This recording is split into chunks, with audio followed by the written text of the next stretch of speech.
A family vanishes from a Texas motel room in 1989. No bodies, no signs of struggle, just a mirror, and a clock frozen at 3:17 a.m. For decades, the case was buried. Until now. What if room 217 was never just a room? What if it was a door, and someone, or something, has been waiting on the other side ever since? This is the story of a pattern hidden across decades, disappearances no one connected, and a truth no one was meant to find. If you're brave enough to look closer, hit subscribe. September 7th, 1989. Location: Whispering Pines Motel, Kilgrave, Texas. The cicadas screamed louder than the sirens. Kilgrave was the kind of town you drove through with your windows up and your gas tank full. Just enough dust to suggest decay, just enough silence to make you uneasy. It wasn't on most maps, and if it was, it would be under a smudge of sun-faded ink, caught between nowhere and forgotten. At 11:48 p.m., a truck driver named Hank Travers pulled into the Whispering Pines Motel after a brutal haul from El Paso. He parked his rig crooked, killed the engine, and blinked at the neon sign, half-lit, flickering, the G in whispering out completely. A pine tree leaned sideways in the gravel lot as if trying to escape. The manager didn't answer the bell, so Hank helped himself to the guest registry. One dusty key hung from a crooked hook behind the desk. Room 217. All other slots were empty. He took it. It wasn't until morning, when the sun pushed shadows under the peeling green trim of the motel roof, that he noticed it. The door to room 217 had been ajar when he arrived. He chalked it up to poor maintenance. Inside was clean enough. Cold bed, no toothpaste, a sea still running. But the mirror above the dresser had something smeared across it. Faint, red-brown, flaking at the edges. He assumed it was rust, or maybe a kid with ketchup fingers. But it was a drawing. A child's. Stick figures. 4 of them. 1 tall, 1 medium, 2 small. All 4 had X's where their eyes should have been. He didn't say anything. He just locked the door behind him, handed the key back to a sleepy-eyed clerk who didn't ask his name, and drove out of Kilgrave before the morning fog could clear. 2 weeks later, the Allen family, Joel, Renee, and their 2 kids, were reported missing by a sister in Lubbock. They had last been seen checking into room 217. They never checked out. August 16th, 2024. Location: Kilgrave, Texas. Whispering Pines Motel. Abandoned. The air was thick with the scent of rust and decaying wood, layered over something more elusive. Age, perhaps. Or memory. Tessa Lowell stepped over the fallen "No Trespassing" sign, her boots crunching gravel as the Whispering Pines Motel rose before her. The structure sagged beneath decades of sun, wind, and indifference. Faded green paint clung to warped siding. Window panes stared back, empty and cracked. The neon sign overhead, once cheerful, now blinked sporadically, spelling only "Wisp." Pines. The rest was dead glass. She adjusted the harness of her shoulder-mounted camera and turned slightly toward her crew. "Keep your level steady. I want everything on tape from the moment we cross the threshold." Behind her, Nate Ortega scanned the perimeter with his boom mic raised. "This place looks like it wants to cave in on us." "That's the charm," she said. "Rotting history always films well." They were 20 miles outside of Kilgrave, a speck on the map northwest of Austin that hadn't seen fresh development since the early 90s. No Starbucks, no police station, barely even a gas station. It was the kind of town that didn't ask questions, and the perfect setting for a mystery that refused to die. Tessa approached the office first. The door was locked, but the glass had long since been punched out. She reached through, undid the latch, and pushed it open. A gust of hot air followed them inside. Dust coated everything: the desk, the lamp, the wall of hanging keys.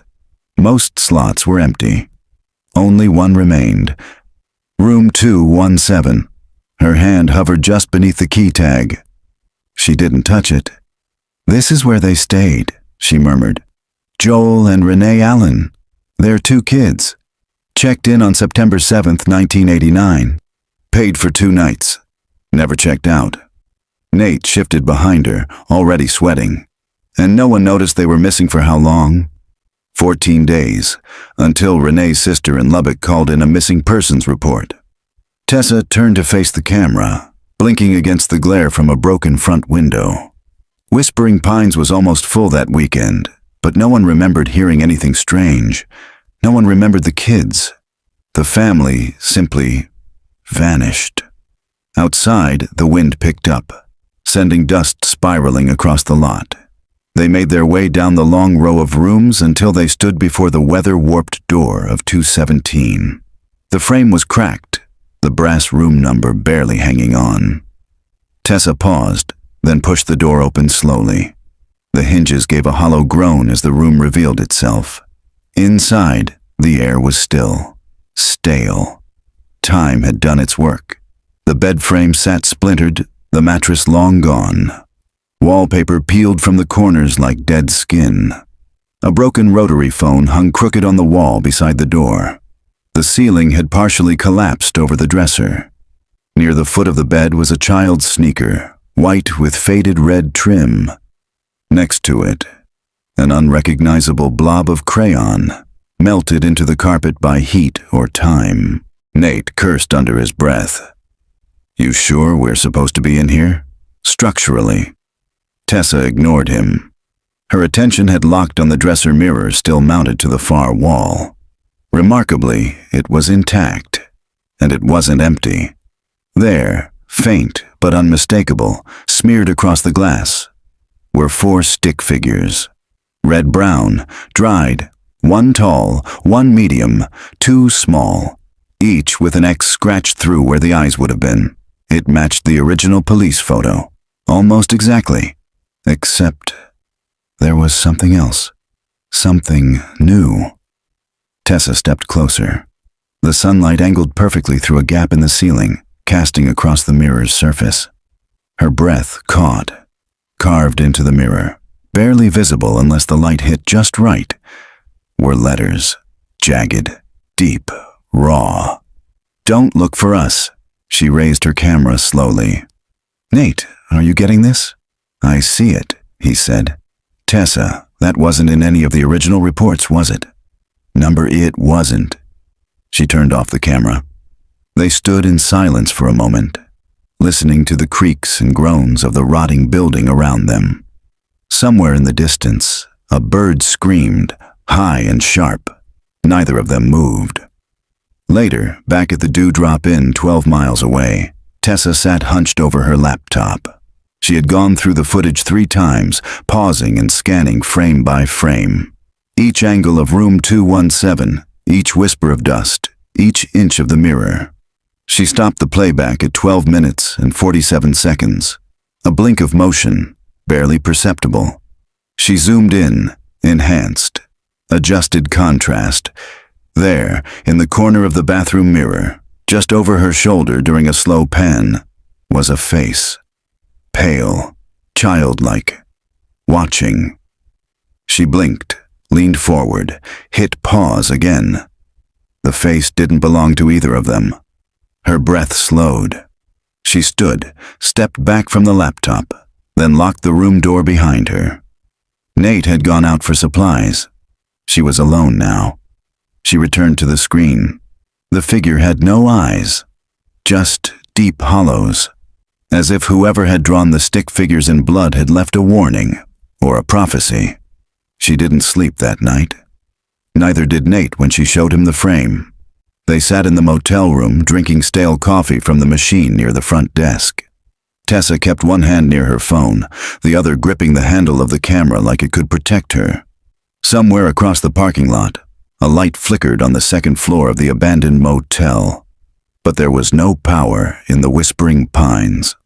August 17th, 2024. Location, Houston, Texas. Oak Hollow Retirement Village, Detective Arthur Graber hadn't spoken the name Whispering Pines aloud in over 20 years.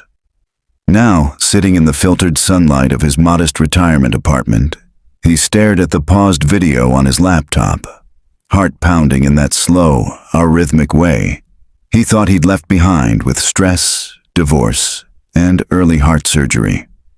The video was grainy, but it was the mirror that held him. The carvings, the figures, the tiny, pale reflection in the bathroom glass. "Jesus," he muttered, rubbing his temple. "No damn way." He hadn't subscribed to many YouTube channels, mainly old war footage, documentaries, and mechanical repair guides. But echoes of the Unsolved had pinged his inbox this morning, thanks to an algorithm that somehow knew more about him than his doctor did. The title had jumped out immediately. "We found the room where a Texas family vanished in 1989, room 217. Part 1. Now he couldn't stop watching. He'd worked the Allen case back in the day, his first real major missing persons investigation. Cold long before it reached his desk in '93, but it was one of those files you didn't forget. 4 people, 1 motel room, 0 witnesses. He reached for the yellowed file folder he kept in a locked drawer, even now, like a relic he couldn't throw away. Inside, old Polaroids, photocopied statements, a flattened evidence bag with photos of the child's drawing. No blood typing, no DNA, just assumptions and a few hairs they could never match to anyone. He opened the file and compared the original photo of the mirror drawing to the freeze frame from the video. Identical.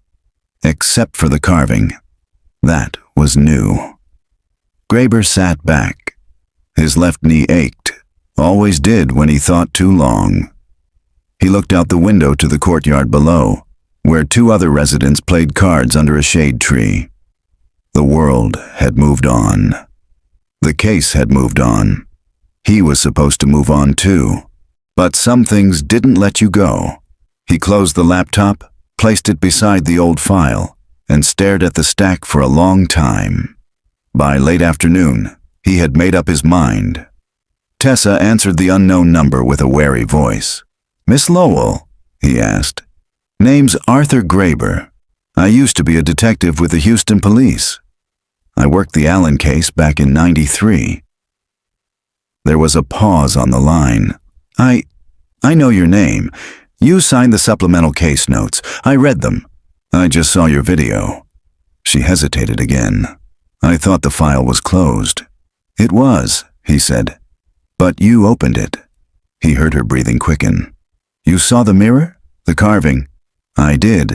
And more than that, I saw the reflection. I've got some questions, and maybe some answers."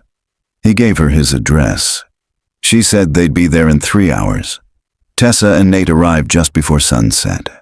Graber watched from the window as their car pulled up, an aging hybrid with camera cases in the back seat. They looked younger than he expected, but then again, most people did now. When Tessa stepped into his apartment, he could see it in her eyes. She wasn't chasing content. She was chasing ghosts, just like he had once. She sat at his kitchen table and opened her laptop. "I didn't edit this," she said quietly. "This is the raw file. That reflection, it's not us. No one else was there. And the carving? I swear it wasn't visible when we first entered." Graber leaned in, watching the clip as she played it back. He focused not just on the mirror, but on the girl, if it was a girl, staring from the bathroom. She didn't move, didn't blink, just stared. He paused it. "Zoom here," he said, pointing. Tessa adjusted the zoom. The child's mouth was open. Not wide, just enough to suggest a whisper or a scream that had been cut short. Graber sat back. "You ever hear of a girl named Lacey Dunn?" "No. She vanished from a gas station in Odessa. October 1987. 2 years before the Allens, 7 years old. Alone in the restroom for less than 2 minutes. What does that have to do with her drawing on the mirror? Same stick figures, same X's over the eyes." Tessa stared at him. We never connected the cases, he went on. They were too far apart. No vehicle description, no witnesses. But when I saw your footage, it clicked. I remembered that mirror, that drawing. She nodded slowly. You think this is connected? Like a pattern? I think someone made them disappear, and I think they wanted us to forget. They spent the next 2 hours combing through the old file. Statements from motel staff, most of whom were long dead or unreachable. A night manager who said he never saw the kids. A cleaning lady who remembered a spilled drink but not the guests. Nothing helpful. But then Tessa pulled something out of her backpack. It was a small envelope. Inside, a photo.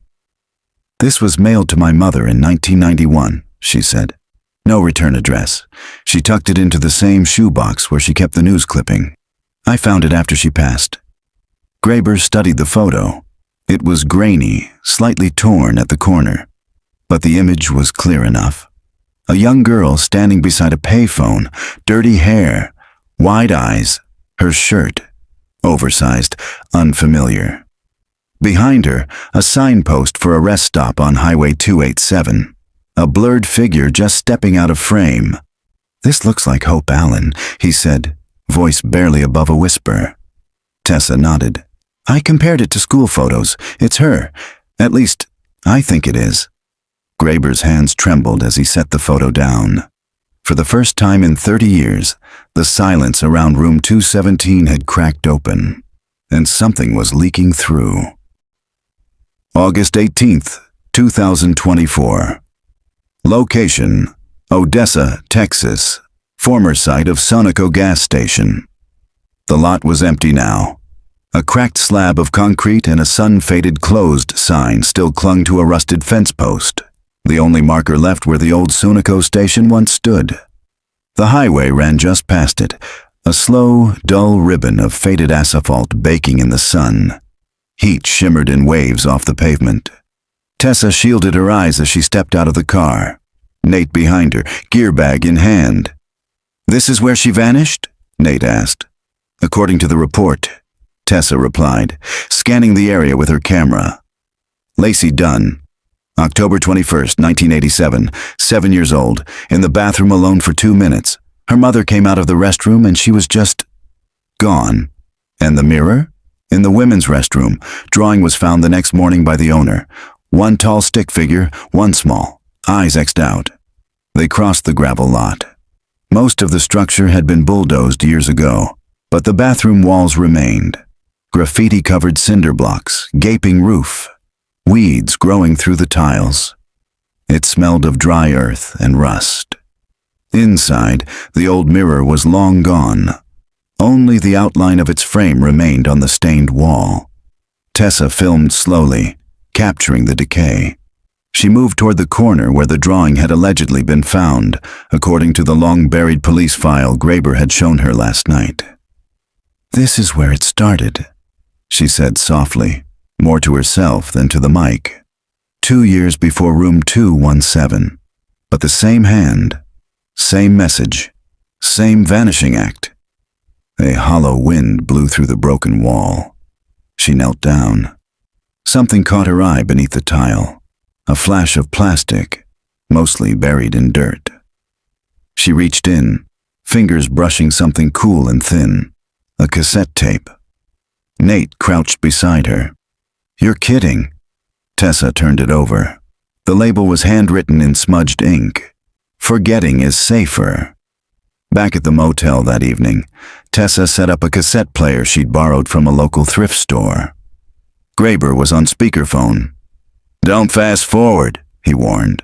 Let it play through. Old tapes degrade. You might only get one full pass.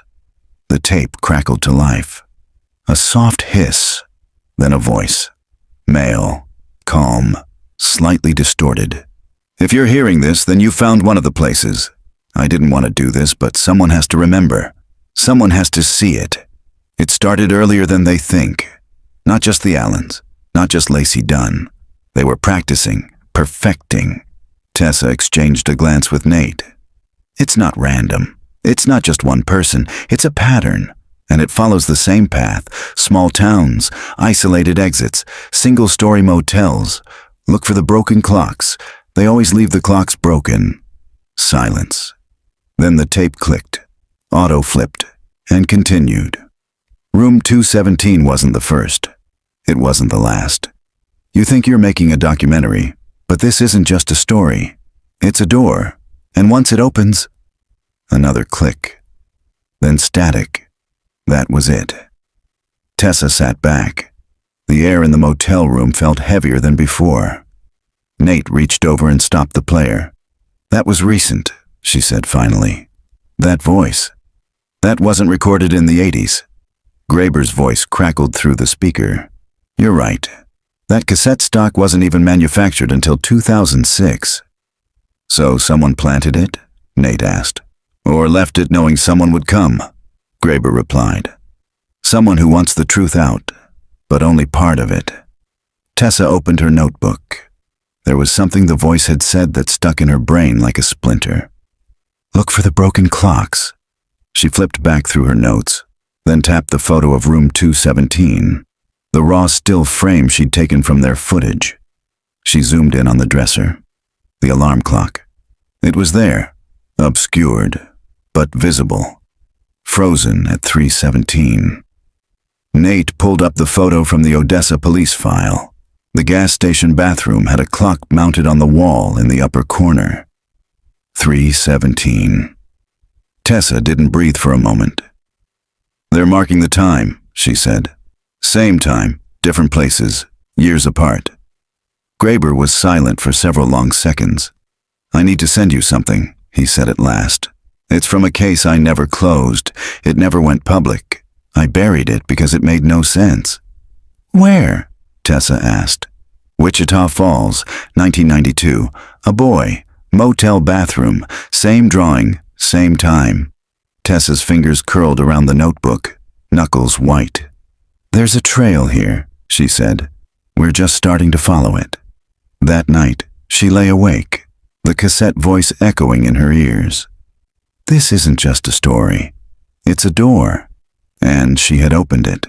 August 20th, 2024. Location: Wichita Falls, Texas. Green River Motel, closed, foreclosed property. It was nearly dusk by the time they reached the outskirts of Wichita Falls. The sky had dimmed into a watercolor wash of dusty blue and rust, and the crumbling shell of the Green River Motel stood like a carcass on the roadside, bleached by years of sun and neglect. Tessa pulled the car onto the cracked driveway and parked beneath what remained of the entrance awning. The sign above them had collapsed inward. The word green shattered completely. All that remained was a sunburnt river, hanging by 2 screws and a prayer. Nate stepped out first.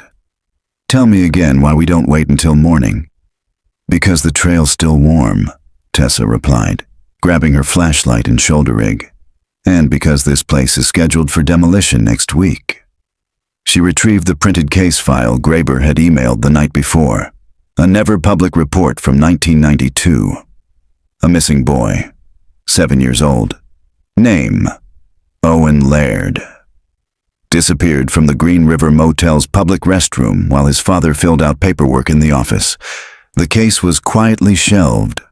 No press coverage, no alerts beyond the local precinct. But Graeber had recognized the telltale signs even then. The same eerie drawing. Same missing time frame. The clock in the restroom stopped at 3:17. They made their way through the skeletal hallway.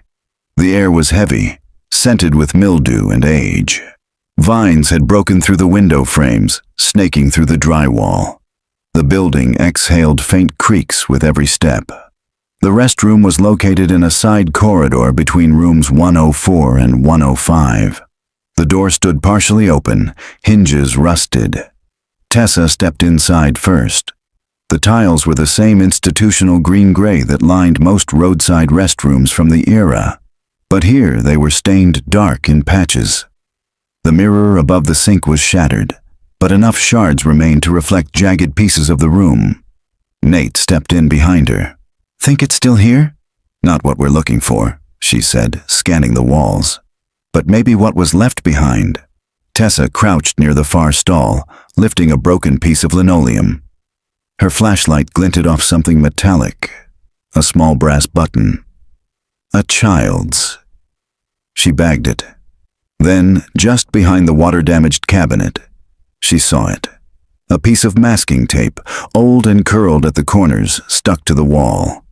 A message, in black marker, faded but still legible. He said the clocks aren't real. Her blood chilled. She stepped back, stared at the message. That voice from the cassette echoed again in her head.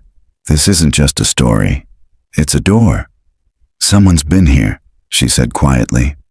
Leaving markers. Nate pointed his light upward. There's something behind the vent. She climbed onto the rusted toilet tank and reached up. Her fingers scraped metal, then something soft. A plastic bag. Inside, an envelope, yellowed.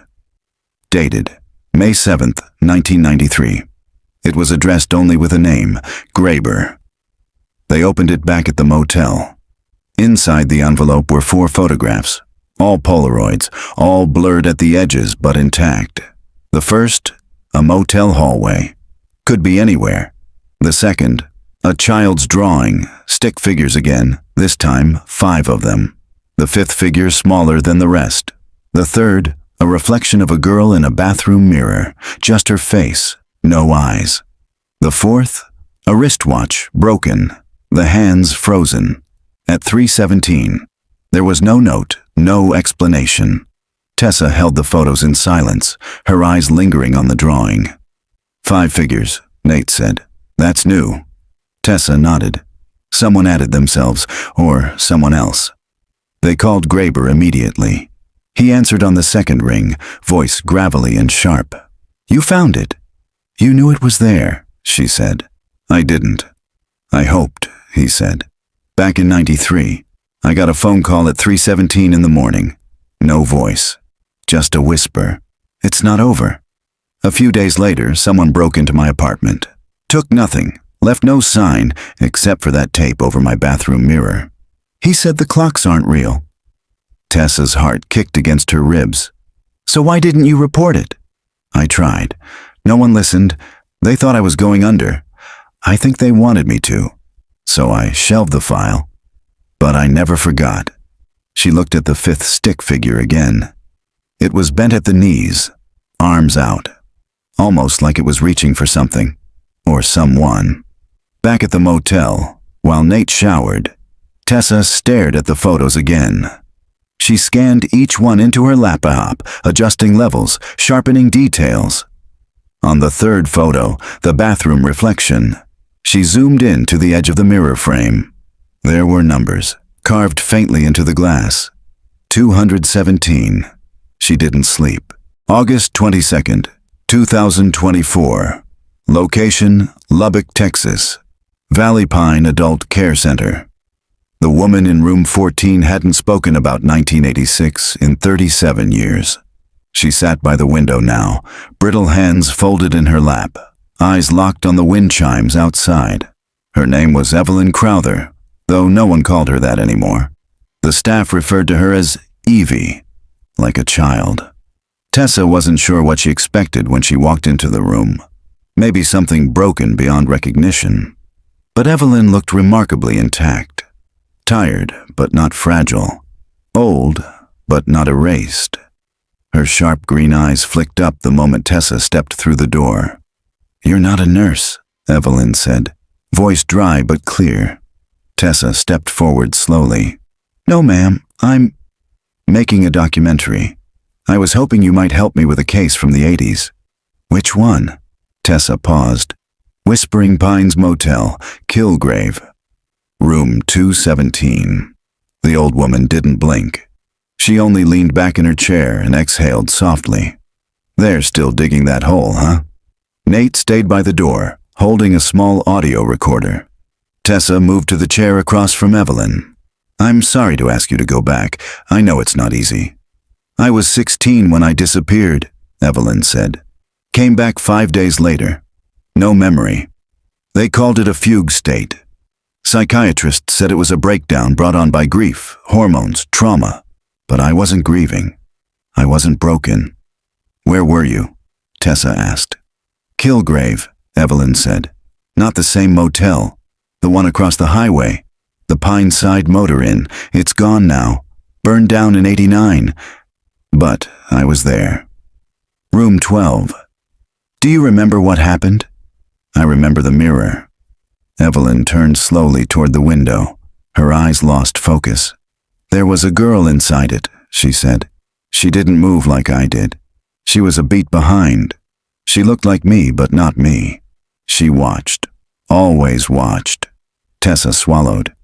Did you ever see anything else? Drawings, clocks? The old woman nodded. The clock on the nightstand was shattered when I woke up, but it was still ticking, loud, over and over, just ticking like a heartbeat. I smashed it. That's the first thing I remember doing. Then I ran. Do you remember the time? Evelyn turned her gaze back to Tessa, and for a moment, her voice sharpened. 3:17. Tessa looked down at her notes. Why didn't you tell anyone back then? I did. They didn't believe me. My parents thought I made it up for attention. The police thought I'd run away with a boy. They made me doubt myself. After a while, I started to believe I had made it up. She paused, until someone started mailing me the photos. Tessa's pen froze. Evelyn reached beneath the cushion of her chair and pulled out a shoebox. Inside, faded Polaroids, some wrapped in wax paper, others stacked loosely. She handed the top one to Tessa. A motel mirror, stick figures, 5 of them, one with an arm extended. That started coming every year on the anniversary, Evelyn said. Different return address every time, no name, just one picture, same theme, sometimes drawings, sometimes reflections. Tessa's hands trembled slightly as she examined the next photo.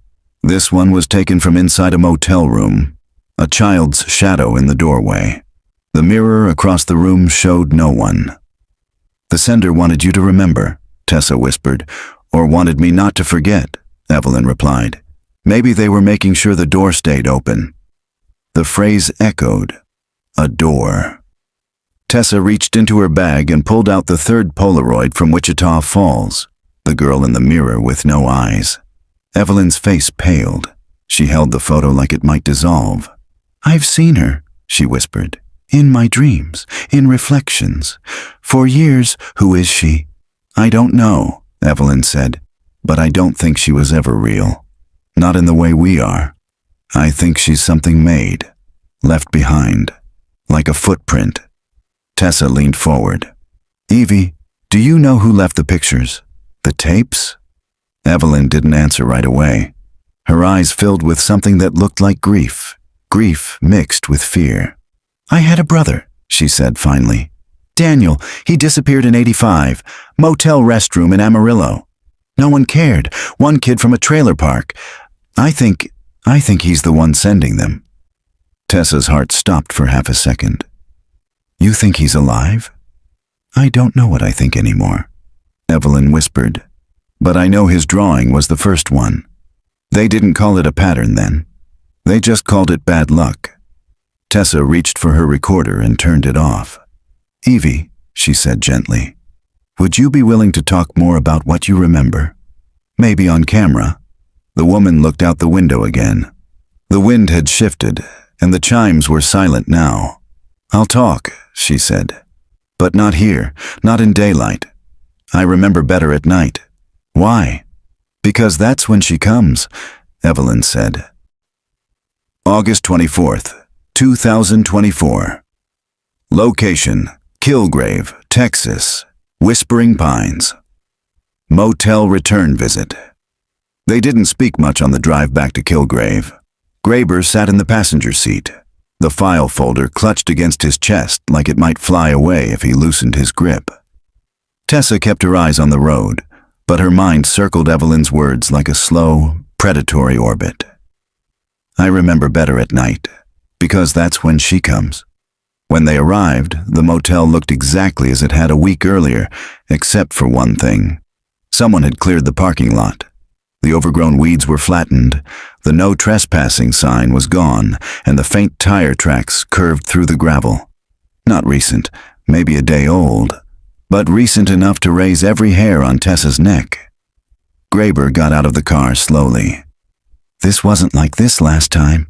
"No," Tessa said. "It was wild and abandoned. We had to push the door open with a crowbar." She moved quickly now, her breath catching as they approached the familiar row of the rooms. The door to room 217 was closed, firmly shut, undisturbed. That was wrong. The last time she left, it had been half off its hinges, propped open with a rusted piece of pipe. She reached for the handle. It was cold. Nate joined them moments later, panting from where he'd parked down the road after spotting a sheriff's cruiser at a gas station. He looked between them and the door. "You sure about this?" he asked. "No," Tessa answered and pushed it open. The room smelled different, sharper, like bleach and smoke. The mirror was still there, but the figures were gone. No blood smear, no carvings, no dust. Just a blank pane of glass, scrubbed clean. Tessa stepped in, camera off. Her instinct told her this wasn't something to film. Not yet. Graber circled slowly, scanning the floor, the walls, the bed frame. "No prints," he said. "Whoever came through knew what they were doing." Nate moved toward the bathroom. "Tess," he called, "you'll want to see this." They followed him inside. It was darker here. No window, only a sliver of sunlight filtering in from a crack in the drywall. There, written on the mirror in fresh marker, were 3 words: "We remember you." Beneath it, drawn in ink, were 5 stick figures. One of them had a circle around it, a 6th figure, detached from the group. Smaller, lower, not X'd out, but drawn in red. Tessa's breath left her in a slow rush. "That wasn't here last time." "Someone came after you," Graber said. "They knew where to write it. They knew the language." Tessa's voice was barely a whisper. "The red one. That's new." She took a photo. Then she turned to the dresser where the old alarm clock had sat before. It was gone. In its place, a cassette tape. No label, just a black shell with no markings. She picked it up with gloved fingers and slipped it into a fresh evidence bag. Graber raised an eyebrow. "Same type as the one you found in Odessa. Same make, same decade." "Someone wants you to hear something," he said. "No," Tessa said. "Someone wants us to remember something." They left the room in silence, locking the door behind them out of some instinctual reverence, as if disturbing it further might provoke something that didn't forgive easily. Back at the car, Tessa popped the cassette into the portable player. The tape began with silence, then static, then a voice. Familiar. If you're back at the Pines, it means it's still moving. I hoped it would stop with me. I tried to bury it. The photos, the times, but she follows the ones who look too close. Another hiss of static. Room 217 was never a place. It was a number, a signal, a way to mark where they succeeded. Graber closed his eyes. "That's Daniel Crowther." Tessa nodded. The voice continued. "They tried to make me forget. Gave me new names, new addresses. But I kept going back. Every motel I could find. I found them. The drawings, the clocks, the ones who came before." The static grew heavier now, warbling. "She watches through the glass. She isn't what we think. She doesn't age, doesn't die. She just waits." Then, faintly, there was a sound behind the voice. A woman. Weeping. But it wasn't close. It was far off, as if in another room, another world. Muffled, but rising in pitch. Tessa's blood ran cold. Then the voice returned. "You can't save the ones they took. You can only stop the next the tape clicked off. No rewind, no second side." Graber sat back, shaken. "He's warning you, or he's trying to end it." Nate exhaled. "What do we do now?" Tessa turned to the photo she'd taken. The mirror with the new figures. her eyes fixed on the red one, the outlier. The only one who might still be real. "We find the 6th, she said. August 26th, 2024. Location: Mineral Wells, Texas. Private residence. Unlisted. The house sat alone on a dead-end road just outside the city limits, shielded by oak trees and an overgrown hedgerow. It was the kind of place you drove past twice before you noticed it. A single-story ranch, sun-bleached and bunker-like, as if trying to fold itself into the earth. Tessa stood at the gate, rechecking the address. The tip had come anonymously. An encrypted message sent to her public inbox at 3:17 a.m. the previous night. The 6th lives in Mineral Wells, she remembers. The sender's IP was traced to an abandoned public library in Amarillo, another dead end. But the name that came attached to the message was one that Graber recognized: Jillian Dunn, sister of Lacey Dunn, the girl who vanished from the Odessa gas station in 1987. The older sister, the one who supposedly died in 1991 from a car accident outside Galveston. Except she hadn't. Graber pulled the official death certificate.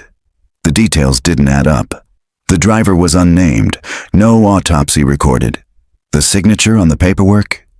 Illegible, almost manufactured. And yet, here they were, staring at a mailbox that read simply, J. Dunn. Tessa pushed the buzzer. No response. She tried again. After a minute, the door creaked open slowly, just a few inches. A woman stood inside, barely visible through the gap.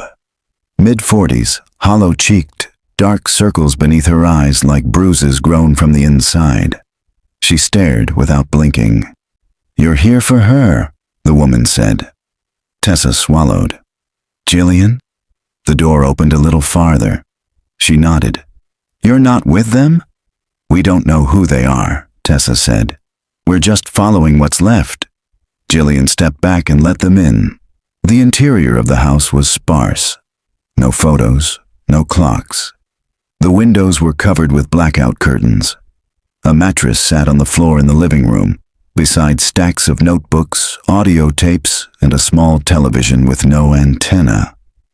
Tessa's skin crawled. Jillian sat down cross-legged on the floor and picked up a tape recorder. She didn't hit play, just held it in her lap like it gave her warmth. "She came to me in the mirror first," she said, "when I was 12, after Lacey disappeared." "You saw her?" Graber asked. "She wore my sister's clothes. Her voice. But it wasn't her. It was too smooth. Too slow." She met Tessa's gaze. She tried to talk to me, but the words came out wrong, like they were borrowed. Tessa knelt beside her. "What did she say?" Jillian hesitated. "She said, 'It's your turn to go missing.'" The silence that followed was suffocating. Nate shifted uneasily near the hallway, scanning the surroundings. "Why fake your death?"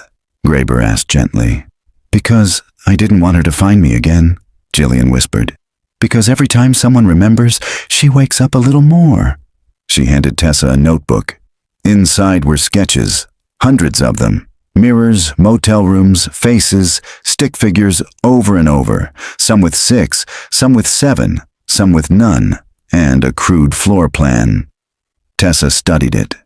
"What is this?" "It's how they built the pattern," Jillian said. "Not just locations. A shape," she pointed to the map. "Dots spread across Texas and into parts of Oklahoma and New Mexico. Every motel, every restroom, every missing person forms one point. Look closer." Tessa did. The dots weren't random. They formed a sigil, a geometric spiral intersected by lines. "Someone planned this," she said. "Not someone," Jillian said. "Something. The doors aren't just rooms, they're openings. Anchors." "And the 6th?" Graber asked. "Who is it?" Jillian's hands trembled. "I don't know her name. I only saw her once. She got out." Tessa's breath caught. "You're sure?" "She was in the mirror, but on our side, like she'd escaped." "But she wasn't okay," She was cracked, like glass held together by willpower. They took everything from her, voice, face, even her reflection. But she wrote something before she disappeared. Jillian reached into the couch cushions and pulled out a piece of yellowed paper. Faded handwriting, red ink. The others are trapped. I remember room 217. I remember my name. I remember the door. No signature, just a smudged thumbprint at the bottom. Tessa stared at it for a long time. She got out, she said. But she's still running.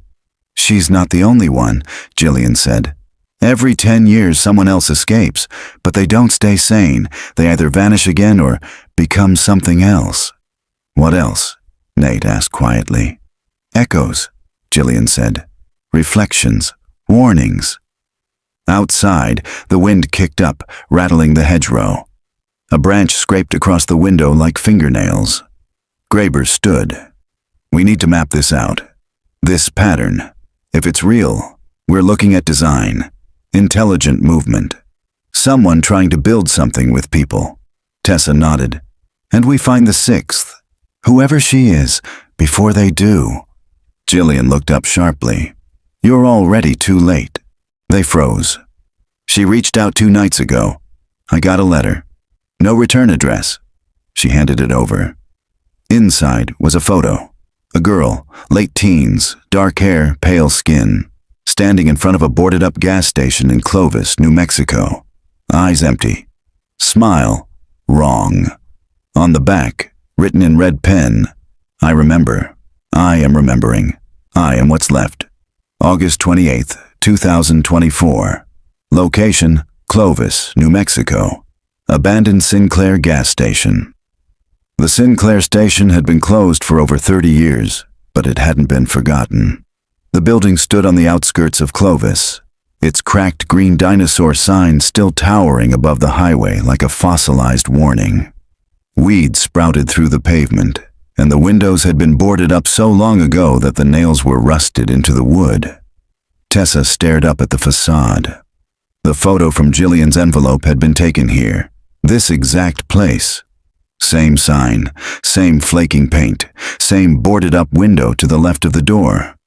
Someone staged it, Nate said quietly. To send a message. Tessa shook her head. No, they wanted to be found.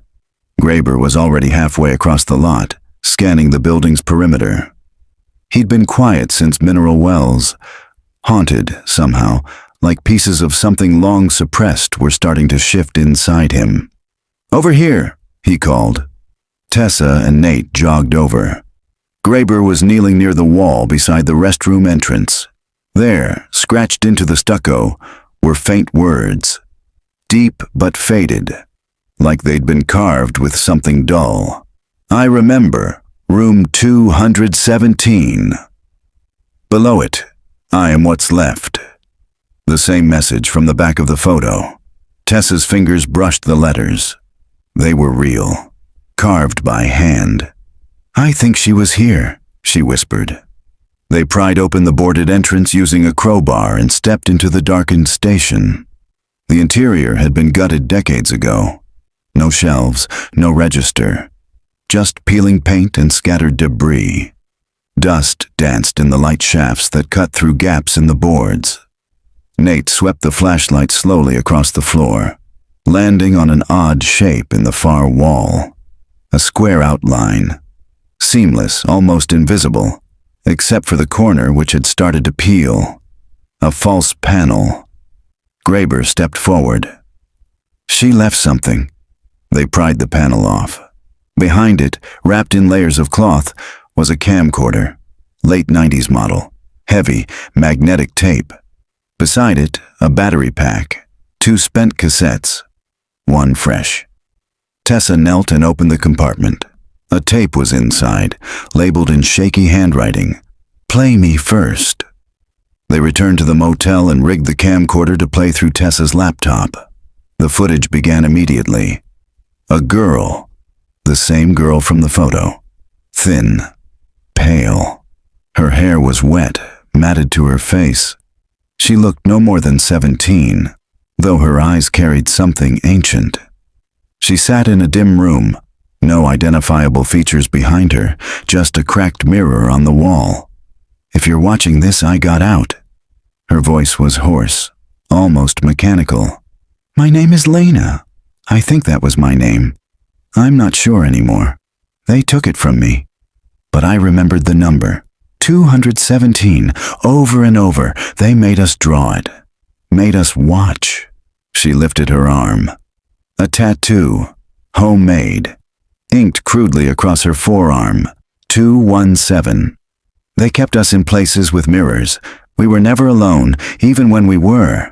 There was always someone watching. Behind her, the mirror flickered. For a split second, another figure appeared. Unmoving. Tessa paused the footage and zoomed. It was the mirror girl.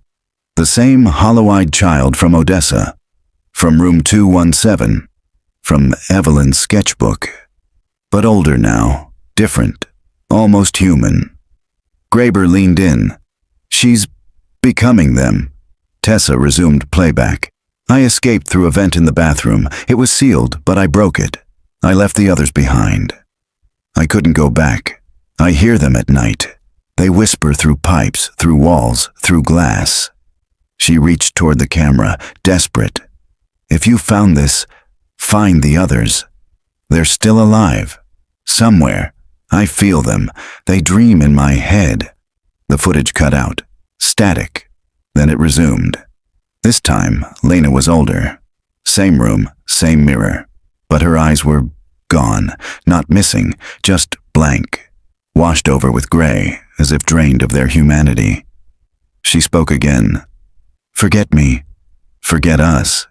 If you remember too long, she finds you." The feed cut permanently to static. Graber sat back, his hands shaking. "She knew," he whispered. "She escaped, but she didn't leave." Nate looked up. "What do you mean?" "She became part of it." Tessa rewound the footage to the last full frame of Lena's face, then zoomed into the mirror behind her. There were more figures now, not just one, not just the child. 5, all standing shoulder to shoulder, blurry, faceless, watching. Tessa closed the laptop. "She's not the 6th. Graber didn't move. "She's the 7th. August 30th, 2024. Location, Austin, Texas, University of Texas, Digital Archives Division. The map was a lie. Or more accurately, the map was hiding something. Tessa sat hunched over the university's microfilm reader, its flickering screen bathing her face in ghost light. Graber stood behind her, arms crossed, silent. The librarian had pulled every zoning record, plat map, and commercial permit issued in north central Texas from 1970 to 1995. Tessa had them all. The pattern was beginning to emerge. Each disappearance site formed a rough pentagon on the map. Motel rooms, gas stations, roadside bathrooms, public restrooms. No two more than 90 minutes apart. All of them tied to one shared characteristic. A missing room number. Odessa's rest stop. Bathroom 2, stall 1, room number scratched out. Wichita Falls. Motel record skipped from 216 to 218. Clovis. The Sinclair station never officially had numbered rooms, until a zoning diagram showed a private service room marked 217 attached to the back. Tessa slid her finger across the center of the map. Kilgrave. Right in the middle. Graber stepped forward. Room 217 was never just a motel room. "No," she said. "It was the anchor point." Nate walked over with a folder. "You guys need to see this. It's a 1978 land transfer file. Whispering Pines was built on top of a condemned property." Graber raised an eyebrow. "What kind of property?" Nate opened the folder. A children's psychiatric home, closed after multiple staff vanished in 1963. It was buried in a private settlement. No press. Tessa leaned over the documents. The name hit her like a blow to the chest. Glass Hollow Institute for Disturbed Youth. "Glass," she whispered. "The mirrors," Graber said quietly. Glass, hollow reflections, empty people. They built Whispering Pines on the ruins, Nate added, almost like they were trying to cover it. Tessa scanned the permits. The dates lined up. 1979, psychiatric facility demolished. 1980, motel constructed. 1989, Allen family disappears. 1993, Whispering Pines closes. 1999, property zoned as inactive. No one had touched it since, but there was one more entry at the bottom of the file. 2015, structural reinforcement, partial excavation, private funding, no listed contractor. Tessa's heart skipped. Someone dug beneath it. Graber leaned over. Someone went back. They drove through the night, arriving in Kilgrave just after 3 a.m. The town was dark, abandoned, as if everyone had left while they were gone. Whispering Pines stood quiet beneath the moonlight. They parked across the road this time, lights off. No need to announce their presence. Whoever had been here before might still be watching. They crossed the lot and headed straight for room 217.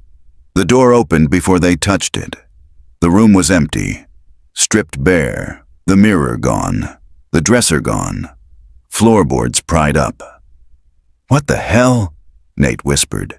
"Check the floor," Graber said, already crouching. His flashlight traced the seams in the plywood. A square cutout, freshly sealed. They pried it up. Below was a hatch, metal, rusted, but intact. A stairwell descended into darkness. Graber went first. The air changed the moment they dropped below ground. Cooler, still, like entering a forgotten church. The staircase ended in a concrete hallway, low-ceilinged, reinforced. Metal walls. Graber swept the beam across old tiles and lead piping. "This is pre-60s architecture," he muttered. "This is glass hollow." They moved cautiously. 10 feet in, the hallway turned. A mirror hung on the far wall. Tessa stopped. In the reflection, none of them moved. She stepped back. Their reflections did not. "Oh God," she whispered. Nate turned off his flashlight. The reflections remained, perfectly lit. They moved on. The hallway opened into a chamber, circular, featureless. No furniture, no doors. Just a large, cracked mirror standing at the center on a rusted pedestal. And in front of it, a chair. Straps hung from its arms. A tray beneath it. A bowl. Tessa moved closer. The mirror was fogged. A message had been drawn into the condensation. 217. Then beneath it, fresh and written in what looked like blood. "She's almost through." Graber spun around. "We're not alone down here." Tessa looked back toward the hallway. There were footprints, not theirs, leading deeper. They followed them until they ended at another mirror. But this one was shattered. Only one piece remained, angled upward against the wall. In it, they saw someone standing behind them. They turned. No one. But the reflection, she was still there. The girl, older now. Lena, number not her. The eyes were completely black. Tessa dropped the flashlight. The chamber plunged into darkness. A sound came from the mirror. Not a scream, a whisper. One word. Remember. August 31st, 2024. Location, Kilgrave, Texas. Below Whispering Pines, sub-level chamber. Tessa didn't remember dropping the flashlight, only the sound it made when it hit the concrete. Metal, bone, silence. When Graber recovered it, the beam flickered once, then steadied, casting the chamber back into pale, quivering light. But the reflection remained. The girl was still standing in the shattered shard, one hand pressed to the glass. Her face was slack, her mouth slightly open. Her eyes were wrong, too dark, too deep. They looked like holes drilled through skin. But the most chilling part? She was wearing Tessa's clothes. "Tessa, back up," Graber said quietly. She didn't move. Because the girl in the glass moved first. Just slightly. Just enough to signal, "I'm not your reflection." Tessa stumbled backward into Nate, who caught her by the shoulders, grounding her. She blinked hard, looked back down at the shard. It was empty again. "Did you see that?" she whispered. Graber nodded once. "We all did." They stood in silence for a moment, each of them processing what couldn't be processed. Then Tessa turned slowly back to the central pedestal. The chair, the mirror, the straps. A crude plaque had been mounted to the wall above it, worn down by time. Glass hollow. Sensory therapy.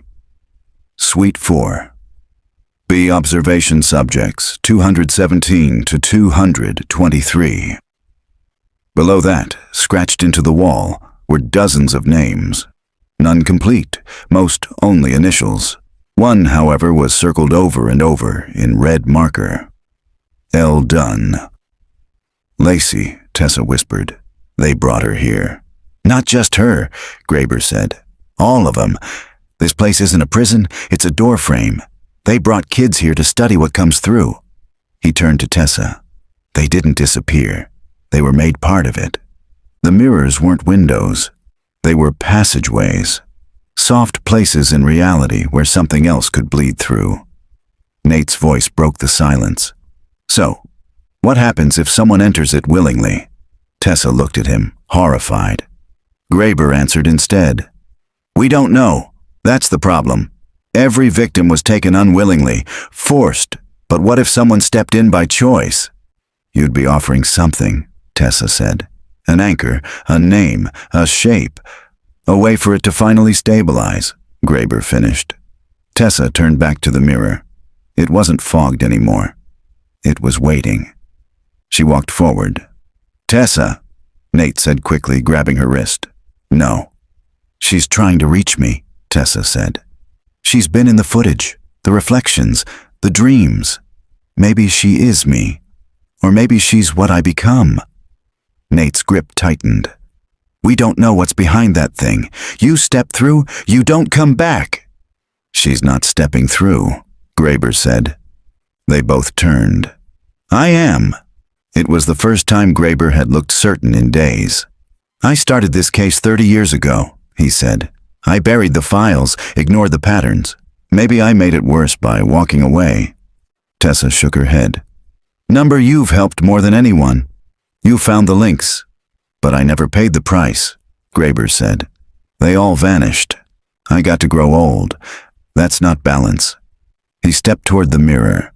The closer he got, the more the surface began to ripple, as if it recognized him. Nate moved between them. "You don't have to do this." "I think I already did," Graber said softly. "That first time I opened the Allen file, I heard the whisper in the evidence room. The clock stopped at 3:17. I didn't listen." He touched the mirror. It didn't resist. Instead, it bent inward around his hand, like water. He looked back at Tessa one last time. "Tell them the truth." Then he stepped forward and vanished. No flash, no sound, no drama, just absence. Tessa rushed to the mirror. It was solid again, no ripple, just her reflection. No Graber, no girl, just her, and the faint sound of a ticking clock behind the glass. Back on the surface, the motel looked smaller than before. Quiet, hollow. Tessa sat on the hood of the car as the sun rose, hands shaking. "He went in," Nate said beside her. She nodded. "I don't think we'll ever see him again." "We have to go public," he said. "Everything, the tapes, the names, the pattern, the footage from down there." Tessa stared toward the motel's rotting sign. "I don't know if people will believe it," she said. "But maybe they're not supposed to." He looked at her. "Then why tell the story at all?" "Because someone else will find room 217 one day," she said. "And I want them to know what it really is." She opened her laptop and began uploading. Footage of the basement, the mirror, Graber's final moment. The title? What Happened in Room 217, Final Entry. September 2nd, 2024. Location, Boonville, Arkansas. Residential home, 3:17 a.m. The boy sat cross-legged in the hallway, drawing. He was 6 years old, blonde, pale, the kind of quiet child who never quite looked anyone in the eye. His name was Elijah Crane, and he'd never spoken a full sentence in public school. But tonight, he was humming. In front of him lay a white wall, and on it, in red crayon, 5 stick figures. 1 tall, 1 small, 2 with X's for eyes. And the 5th, bent at the knees, arms raised like a puppet on invisible strings. Down the hall, a muted glow spilled from the living room where the television still played. His mother had fallen asleep on the couch, phone still open to a video she hadn't meant to watch all the way through. What happened in room 217, final entry. Published by Echoes of the Unsolved. 5.8 million views, 3 minutes, 17 seconds long. Elijah glanced back once, then continued drawing. At the bottom of the wall, just beneath the stick figures, he scrawled a number, 217. Then, slowly, he smiled. 72 hours earlier, location, Austin, Texas, Tessa's apartment. The upload had gone viral faster than Tessa expected. She'd set it to publish at midnight. By sunrise, it had passed 1 million views. By evening, it was trending worldwide. The comments came in waves. "This is fake but terrifying. Why didn't I know about this case before? That mirror footage isn't CGI. It can't be. Anyone else seeing things in reflections after watching this?" I paused at 3:17 and there's a face. I swear to God. People were debating the authenticity, of course. But more than that, they were reacting. Some skeptically, some obsessively. Some almost recognizably. Graeber had said it before stepping through the mirror. You can't save the ones they took. You can only stop the next. Now, the next were coming forward. Tessa's inbox exploded with messages, confessions, theories, links, screenshots. A former janitor from Odessa who remembered cleaning a mirror with faces behind it. A woman in Tulsa who had a recurring dream about the number 217 without ever watching the video. A nurse from Amarillo who found childlike drawings in a long abandoned psych ward, dated 1983. But one message stopped her cold. Subject line, "She's already watching." The body of the email contained a photo, a classroom, dozens of children seated at desks, a teacher smiling at the board. But in the far right corner, behind the classroom mirror, a blurred figure, standing backward. No face, just long hair and a pale dress. Attached was a note. "This was taken 2 days after your video went up. My son drew the figures on our wall. He says the mirror girl told him how. I didn't know where else to send this." Tessa stared at the photo until the screen blurred with tears. She knew then. It wasn't over. It was spreading. Elsewhere date, September 2nd, 2025. Location, unspecified motel room. CCTV footage. The man entered the room at 3:15 a.m. He had no luggage. Paid in cash. Asked for room 217. The motel staff didn't notice at first. Why would they? Just another overnight guest. Quiet and polite. But when he didn't check out the next morning, they went to knock. The door was locked from the inside. They broke in. The room was empty. No man. No signs of forced exit. Only the mirror had changed. On it, scrawled in condensation, "One more joined." Security footage later confirmed it. The man entered. Alone. He never left. Present location. Tessa's apartment. Tessa sat at her desk, eyes bloodshot, reading through messages faster than she could respond. Nate had tried to get her to sleep, to eat, to pause. But how do you pause a door once it's open? A new message appeared. No subject, no sender. It contained only 5 words. "I remember your reflection." She stared at the screen, and then, just for a second, her laptop display flickered. Her reflection in the black screen didn't blink, but she did. September 5th, 2024. Location, Kilgrave, Texas. Whispering Pines. One last time. The sun hadn't yet risen when Tessa parked outside the ruins of Whispering Pines. The air was heavy with that early autumn stillness, the kind that made everything feel like it was holding its breath. Nate had tried to talk her out of it, begged her even, but after the messages, the photos, and the child in Boonville, she knew this wasn't about stopping a video from spreading or a pattern from growing.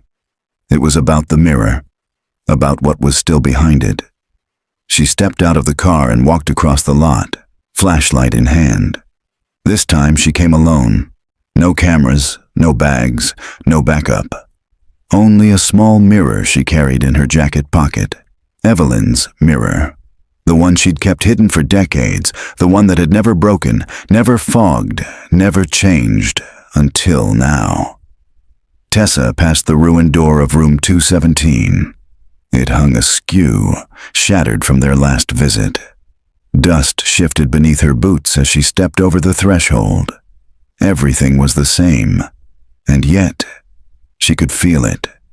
The stillness wasn't just silence. It was waiting. She descended the stairs into the underground chamber. Her breath fogged in the sudden cold, though there was no wind, no ventilation. Only the mirror. Still standing, still perfect.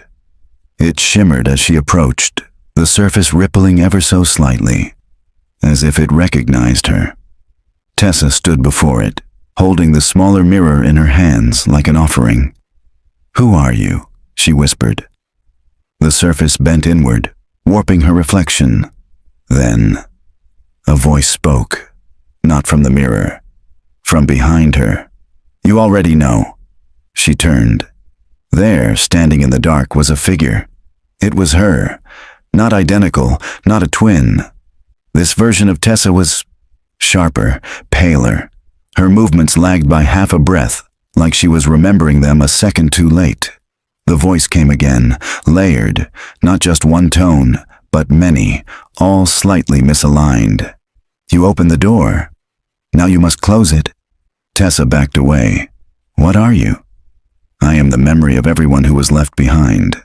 I am the girl in the mirror, the child with no eyes, the scream that never echoed." The reflection stepped closer. "And I am you." Tessa gripped Evelyn's mirror tighter. "Why me?" "Because you remembered." The walls of the chamber groaned. Cracks split along the floor like veins. The air buzzed, faintly electric. Tessa held up the mirror. "Then help me stop this." The reflection hesitated. For a moment, its face softened. "There is no stopping, only choosing." "Choosing what?" "Who stays? Who forgets? Who goes missing next?" A pulse surged through the room. The mirror behind Tessa cracked, just slightly, down the center. "You can seal the door," the voice whispered, "but you'll have to take their place." Tessa froze. One person in, one door closed. Balance. "Will it stop?" she asked. "For a while. Long enough." She looked down at Evelyn's mirror. It was fogged now. For the first time. Inside it, she saw not herself, but Graber, standing alone, watching, waiting, and behind him. The child with no eyes. Tessa exhaled. She turned back to the main mirror and stepped forward. "If I go, will they forget?" The voice didn't answer, but the mirror pulsed once, like a heartbeat. She looked back just once, then stepped into the glass, and was gone. 3 days later, September 8th, 2024. Location, online. Echoes of the Unsolved. A new video appeared on the channel. No one knew who uploaded it. No credits, no voiceover, just 3 minutes of static. Then a still image. Room 217. Empty. In the mirror, 5 figures stood. One of them turned to face the viewer. Her name was Tessa Lowell. But no one remembered her anymore. September 22nd, 2024. Location: Clovis, New Mexico. Elementary school.